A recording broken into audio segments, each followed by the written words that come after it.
اللہ الرحمن الرحیم الحمد للہ رب العالمین والصلاة والسلام علی سید الانبیاء والمرسلین وعلی آلہ وصحبہ واولیاء امتی اجمعین اما بعد. برادران اسلام، برادران طریقت، آپ سب کی خدمت میں اس رمضان المبارک میں سن 1445 ہجری 2024 عیسوی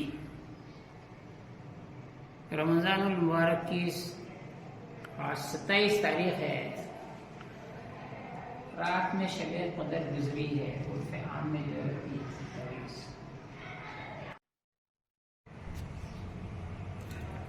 درس کا سلسلہ موقوف ہوا. کشف المحجوب شریف کا بھی درس برسوں میں نے دیا ہے فارسی متن سے، لیکن آج اتنی تمہید کے بعد اتنا عرض کروں گا. اس مسجد کے اندر، یہ مدینہ مسجد ہے، مدرسہ صوفیہ اسی میں قائم تھا ہے. یہ بازو تسبیح خانے ہیں. ذرا سا ان کو ویڈیو گھما کے چھوٹے چھوٹے دروازے بتا دو. یہ تسبیح خانے ہیں. مجدد عین حزب اللہ حضرت سید اسماعیل ذبیح اللہ شاہ رحمۃ اللہ تعالی علیہ والد گرامی پیر و مرشد نے عین حزب اللہ میں ان تسبیح خانوں کا نقشہ دیا ہے. اتنا چھوٹا کمرہ ہونا کہ ایک شخص ریاضت کرنے والا، اللہ کا ذکر کرنے والا اندر بیٹھ سکے. ایک جانماز کی گنجائش ہونا، سونے کی گنجائش نہیں ہونا، کھانا پینا ہے، کرنا ہے، سب باہر آنا. تو ہم نے اس کو تعمیر کر دیا ہے. یہاں کئی تسبیح خانے ہیں، ہر سال لوگ یہاں بیٹھتے ہیں. اس مرتبہ اسی جمعہ میں نفس کے موضوع پر، نفس کی تربیت کے موضوع پر ایک خطبہ ہوا. رمضان المبارک روزہ نفس کی تربیت کے لیے ہے. تربیت کے موضوع پر تقریر ہونے کے بعد میں نے بھی 6-8 منٹ، زیادہ سے زیادہ 10 منٹ کے اندر اپنی بات مکمل کر دیا. جمعہ کا دن تھا. اب وہی بات جو یہاں میں نے کہی اس کو دہراتا ہوں. پھر دوسری بات کہوں گا کہ ہندوستان میں مسلمانوں کی حالت پر کیا کیا جائے. پہلی بات تو یہ ہے کہ روزہ نفس کی تربیت کے لیے ہے. احادیث میں آیا ہے، ہزاروں کتابوں میں ہے. جب کوئی مسلمان اللہ کے لیے روزہ رہتا ہے، روزہ فرائض اسلام میں ہے، اس میں کھانا پینا اور جماع سے دور رہنا، محفوظ رہنا وقت مقررہ میں، یہ روزہ کہلاتا ہے. اس روزے سے نفس قابو میں آتا ہے. جو جی میں آیا نہیں آیا، کھانا پینا جو چاہے کرنا، اس سے روزہ روک دیتا ہے. روزے سے تربیت ہوتی ہے نفس کی. نفس کی تربیت ہونے سے جسم کی تربیت ہو جاتی ہے.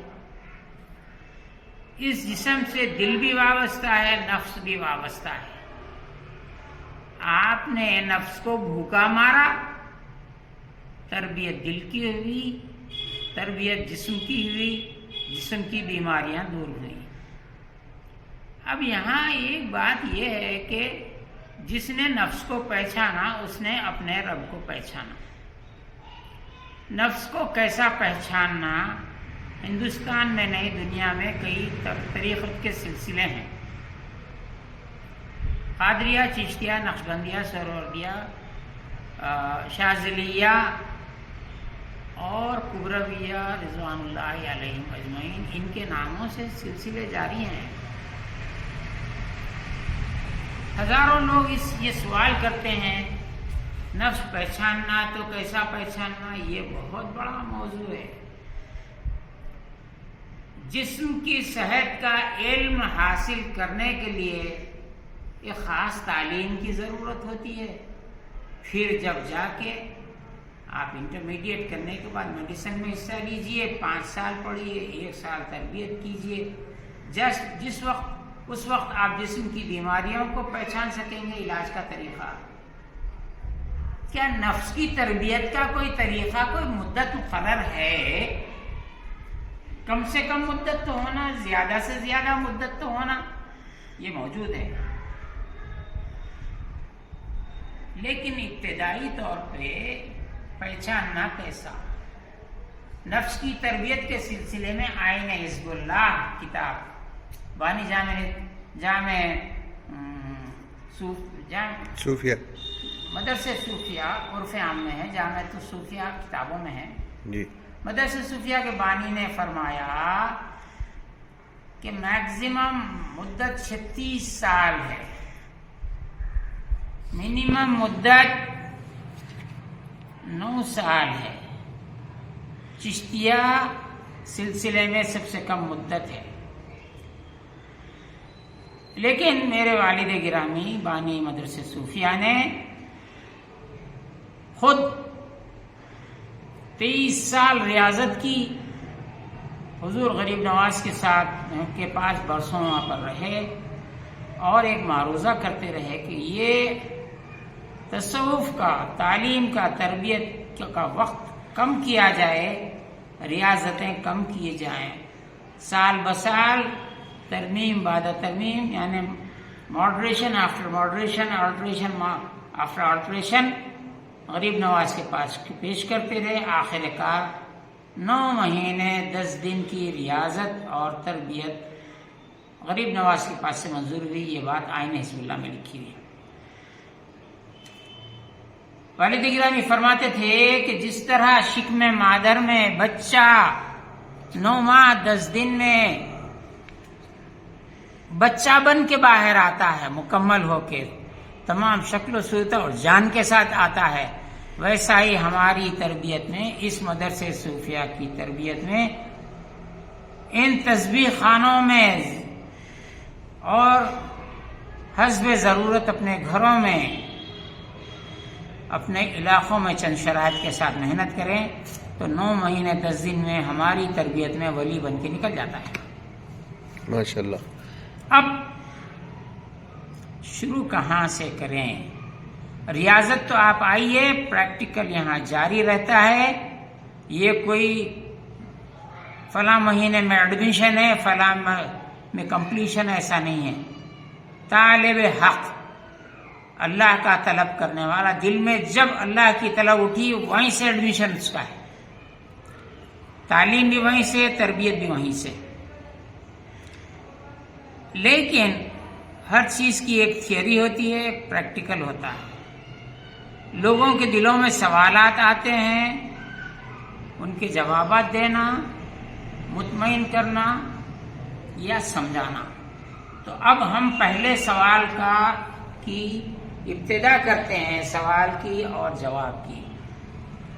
پہلا جو حکم ہے، اپنے نفس کو پہچانو. جس نے اپنے نفس کو پہچانا اس نے اپنے رب کو پہچانا.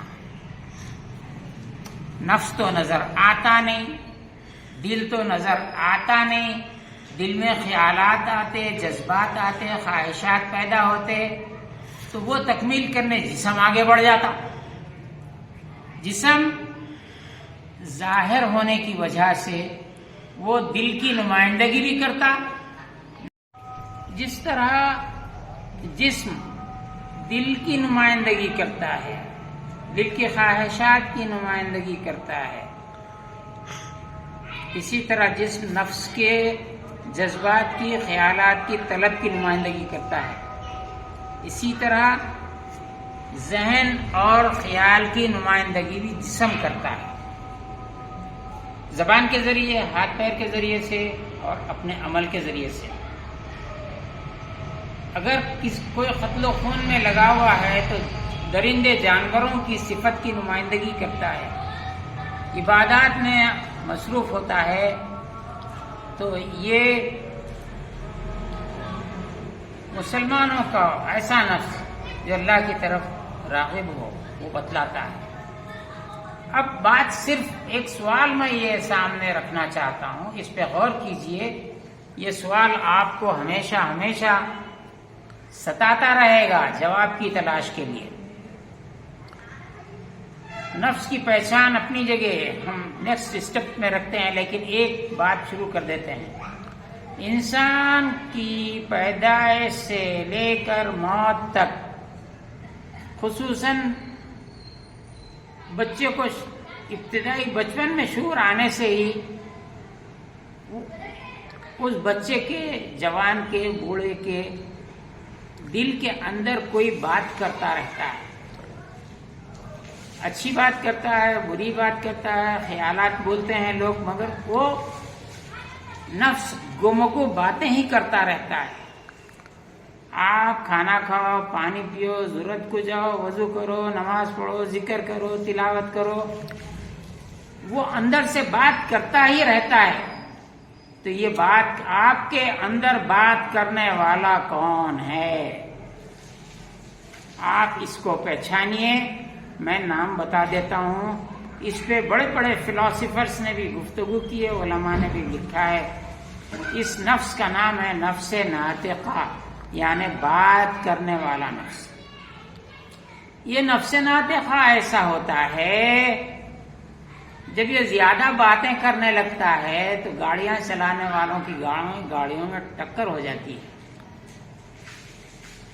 حادثے پیش آتے ہیں۔ یہ آپ سے بات کرتا ہے، آپ کو بولتا رہتا ہے، دوستوں سے بات کرتا، دشمنوں سے بات کرتا، اپنوں سے کرتا، جانوروں سے کرتا، شکار کی بات کرتا، تعلیم کی بات کرتا، جو جی میں آتا ہے وہ بات کرتا۔ یہ نفس کون ہے؟ اس نفس کا نام ہے نفس ناطقہ، بات کرنے والا نفس۔ جو نفس امارہ ہے، نفس لوامہ ہے، نفس ملہمہ ہے، نفس مطمئنہ ہے، یہ الگ الگ ہیں۔ نفس ایک ہی ہے، مختلف درجوں میں اس کا نام بدل جاتا ہے۔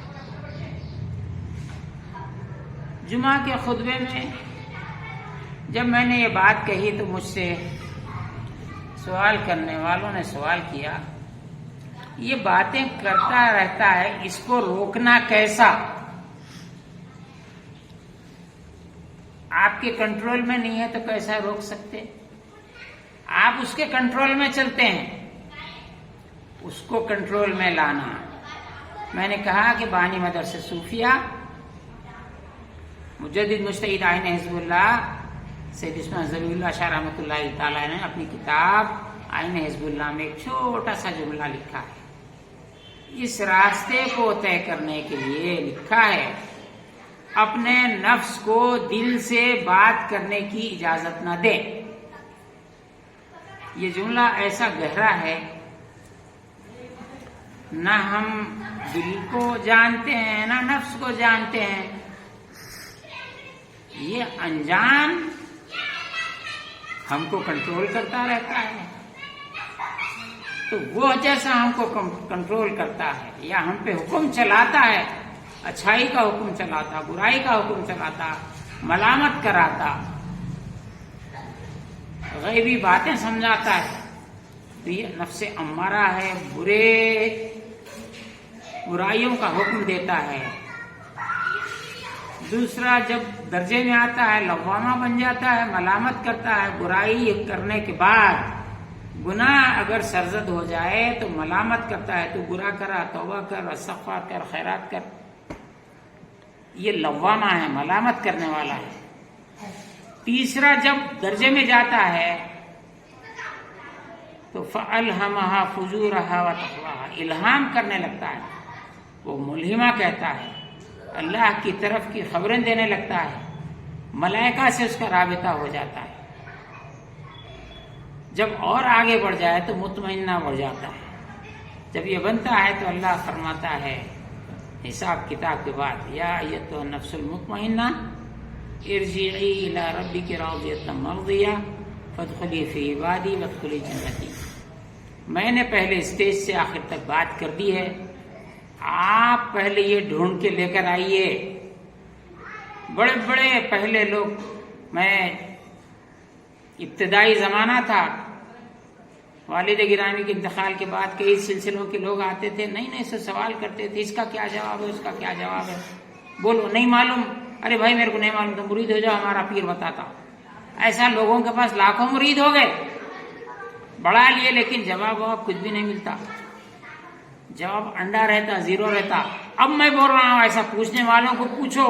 یہ بات جو بات کرنے والا نفس ہے، اس کا نام نفس مطمئنہ ہے. اس کو تو پہچان کے بتاؤ، اس کو بات کرنا بند کراؤ. نہ اچھی بات کرے نہ بری بات کرے، چپ بیٹھو. آپ اس کو نوکر بنا کے رکھو، آپ اس کو غلام بنا کے رکھو،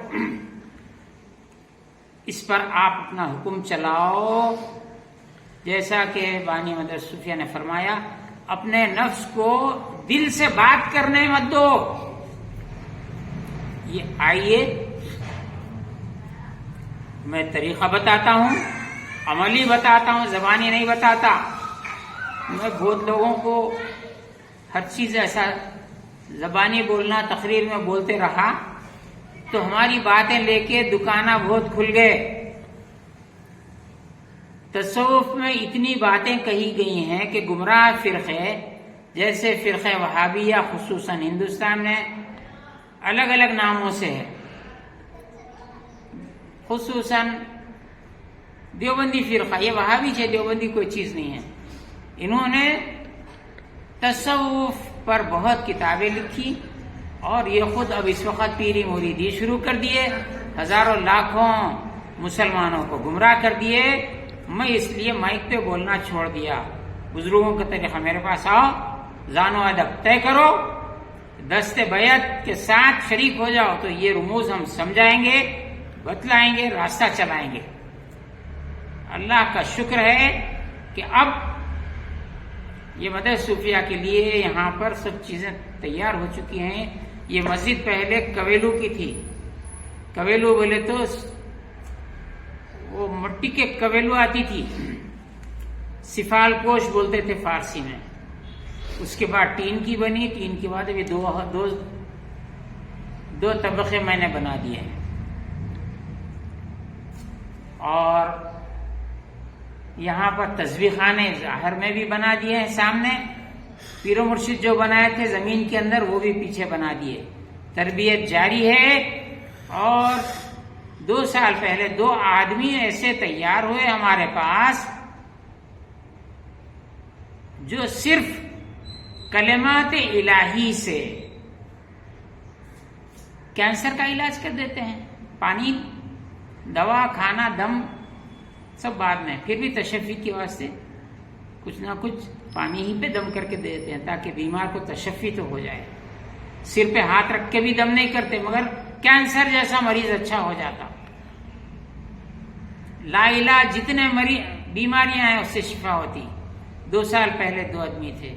اس سال میری آرزو تھی دلی کم از کم 15-20 ہونا چاہیے. اس سال 20 لوگ اس رمضان میں چاند رات سے لے کر کوئی 23 رمضان میں، کوئی 25 رمضان میں تیار ہوئے. اور ایک آج 27ویں رات میں ایک تیار ہو گیا ہے.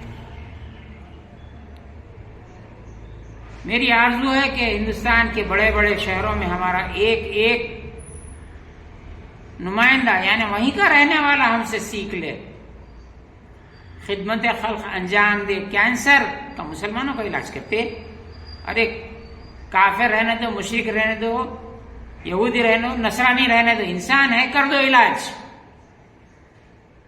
بیماری اس کے جسم سے کٹے گی، اس کے دل سے کفر کٹے گا، شرک کٹے گا، مسلم دشمنی کٹے گی، اسلام دشمنی کٹے گی. وہ مسلمان نہیں ہوتا ہے، نہ ہوا کرے، اللہ توفیق دیا تو ہو جائیں گا. لیکن مسلمانوں سے نفرت کرنے والے مسلمانوں سے نفرت چھوڑ کے کم از کم محبت تو کریں گے. محبت اگر نہیں کریں گے تو نفرت تو نہ کریں گے. ایک پوائنٹ پہ بات ختم. دوسرا پوائنٹ یہ ہے ہندوستان میں اس وقت زبردست نفرت چل رہی ہے. اسلام دشمنی کے عروج پہ ہے. فرعون اور نمرود کا زمانہ ترقی کر کے ہندوستان میں آ گیا ہے. مسلمانوں کا قتل عام کی اپیلیں ہو رہی ہیں. شہروں میں قتل عام کیا جا رہا ہے. حکومتیں سرپرستی چھوڑتی نہیں ہیں. اب یہ جو ان کی زبانیں جو چل رہی ہیں، ان کو زبانیں بند کرنا، ان کی نیتوں پہ ضرب لگانا. پہلے نفس کو پہچانو کی بات پہچانو، اس کے بعد اس کو بات کرنا بند کرو. ہم ان کو بات کرنا بند کرا بتا دیں گے. الحمدللہ میں نیکسٹ ویڈیو میں یہ بات میں کر دوں گا کہ کس طرح ان کے ظلم کو عام مسلمان، ریاضت کرنے والا نہیں، عام مسلمان بند کرتا ہے. میں پرسنل بتاؤں گا ویڈیو میں، ٹیلی ویژن پہ یا ریکارڈنگ میں نہیں بولنا چاہتا. اس کی ناقدری کرتے کرتے میں 72 سال کراس کر چکا. ناقدر، چور، ڈاکو، بدماش کہلاتے ہیں. خضر یہ بیاباں کے راہزن 100 بار داؤ کھا چکے ہر رہنما سے. جب مل گیا خضر تو ملی ہم کو راہ دوست، باتیں ہی کرتے کرتے ملے مدعا سے ہم. والد گرامی یہ شیر وطن صاحب قبلہ کا زیادہ پڑھتے تھے. اب میں اسی پہ ختم کرتا ہوں. میں نہیں بولتا کتے کولوں کے سامنے بریانی رکھنے کے واسطے، شیطانوں کے سامنے میں ترنے والا نہیں رکھتا. مسلمانوں کو لقمہ بننے سے روکنے کا طریقہ میں آپ کو بتاؤں گا پرسنل. اب میں اس پہ بولنا میں چھوڑ دیا اس واسطے کہ یہ جو مسلمانوں کو کافر بناتے پھر رہے ہیں، مشرک بناتے پھر رہے ہیں، یہ وہابیوں کی ٹیم نے خلافت عثمانیہ کو توڑ دیا. ہندوستان کی پوری مسجدوں سے فاتحہ درود سلام رکوا دیا. اب یہ اور بتائیں گے تو اور گمراہ کریں گے. میں نہیں بتاؤں گا. اللہ تعالیٰ میری اس بات سے آپ لوگوں کو فکر زندہ کرنے کی توفیق عطا فرمائے اور کامیابی عطا فرمائے. والحمدللہ رب العالمین.